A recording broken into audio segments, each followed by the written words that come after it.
इधर छत्तीसगढ़ के अंबिकापुर में अमेरा कोल एक्सटेंशन खदान विवाद ने हिंसक रूप ले लिया है। इस हिंसा के बाद पुलिस ने बड़ी कार्रवाई करते हुए 150 ग्रामीणों के खिलाफ अपराध दर्ज किया है, जबकि राजनीतिक सरगर्मी भी तेज हो गई है। लखनपुर थाना क्षेत्र में स्थानीय ग्रामीणों का विरोध प्रदर्शन अचानक उग्र हो गया। ग्रामीणों ने लाठी, डंडे, पत्थर और गुलेल जैसी हथियार नुमा वस्तुओं से पुलिस बल और प्रशासनिक अधिकारियों पर हमला कर दिया है। इस हमले में एएसपी, अपर कलेक्टर और पुलिस इंस्पेक्टर सहित कुल 39 अधिकारी कर्मचारी घायल हुए थे। पुलिस ने इस हिंसक घटना के बाद सख्त रुख अपनाया और 150 ग्रामीणों के खिलाफ एफआईआर दर्ज की है, जिसमें से 55 से ज्यादा ग्रामीणों को नामजद आरोपी बनाया गया है। स्थानीय ग्रामीणों का आरोप है कि खदान विस्तार से उनकी खेती की जमीन, जल स्रोत और गांव की सुरक्षा गंभीर रूप से प्रभावित होगी। वहीं प्रशासन का कहना है कि यह परियोजना रोजगार विकास के नए अवसर लाएगी और प्रभावित परिवारों को मुआवजा और पुनर्वास की योजनाएं भी प्रदान की जाएंगी। बता दें कि एससीसीएल ने इस क्षेत्र में 238 लोगों की भूमि का अधिग्रहण किया है, जिसे लेकर ग्रामीणों में असंतोष है। इसी बीच कांग्रेस ने इस मामले की जांच के लिए 10 सदस्यीय जांच टीम की भी टीम बनाई है, जहां पर आपको बता दें कि पूर्व मंत्री प्रेमसाय सिंह को इस टीम का संयोजक बनाया गया है। ये टीम मौके पर जाकर निरीक्षण करेगी और प्रदेश कांग्रेस को अपनी रिपोर्ट सौंपेगी। फिलहाल अमेरा खदान क्षेत्र में तनाव की स्थिति बरकरार है।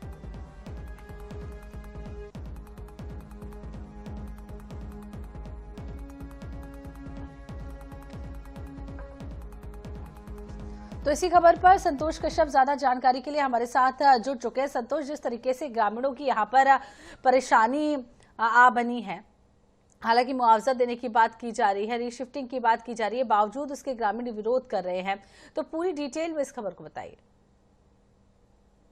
जी बिल्कुल, देखिए जो अमेरा कोल माइंस है एससीसीएल का, वहां पर जो जमीन भू अधिग्रहण की कार्यवाही चल रही है। बताया जा रहा है कि 2016 में ही जो एससीसीएल है वो लोगों की जो भूमि थी उसके एवज में मुआवजा देने की बात कही थी, लेकिन जो तथ्य निकलकर सामने आए हैं उसमें अब तक पता चला है कि मात्र 39 से 40 लोगों को ही मुआवजा मिल पाया है, लेकिन 238 परिवार जो है वो प्रभावित हैं।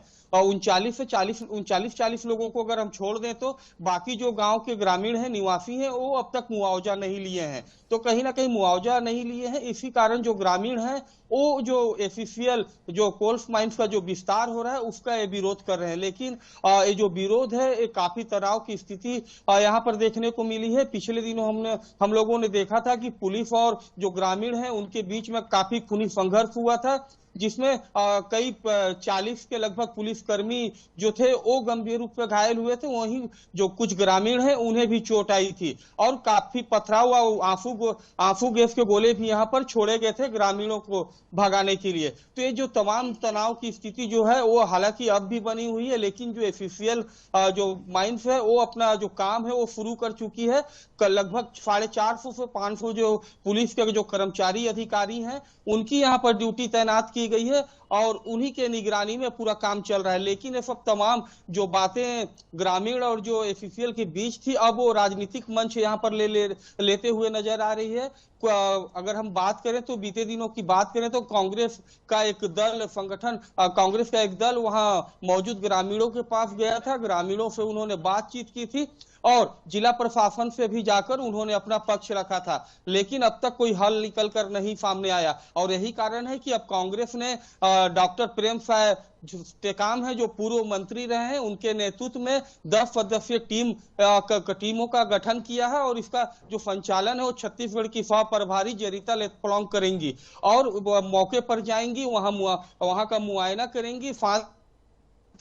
जो ग्रामीण हैं उनकी क्या मांगे हैं, उन मांगों पर भी जो है वो विचार किया जाएगा। और कई बिंदु हैं ऐसे जो जिनमें जो कांग्रेस है वो अपनी जांच बनाएगी और अपनी जांच रिपोर्ट जो है वो प्रदेश कांग्रेस कमेटी को सौंपेगी। बहरहाल जो सूत्रों के अनुसार से जो बात निकलकर जो सामने आ रहा है उससे ये पता चल रहा है कि जो कांग्रेस कमेटी है वो वहां पर जाकर उन प्रमुख जो बिंदु हैं उस पर जांच करेगी। पहला बिंदु ये है कि जो जमीन का जो मुआवजा दिया जाना है 2016 के अनुसार जो रेट है और अभी फिलहाल 2025, तो ये जो अंतराल जो राशि की आएगी उस पे भी जो कांग्रेस है वो जांच करेगी। साथ ही जो प्रति 2 एकड़ में एक व्यक्ति को एससीसीएल के द्वारा नौकरी दिया जाना जो रहता है उस पर भी जांच करेगी। और साथ ही जो क्षेत्र है वो प्रतिबंधित क्षेत्र है, इसी कारण उस क्षेत्र की जो जमीन है वहां ग्रामीणों के फावती तो उतार दिए गए लेकिन जमीन का बंटवारा नहीं किया गया है। तो कई ऐसे भी प्रभावित लोग होंगे जिन्हें जमीन के बंटवारा नहीं होने के कारण नौकरी नहीं मिल सकती है। तो ये तमाम जो बिंदु है उस पर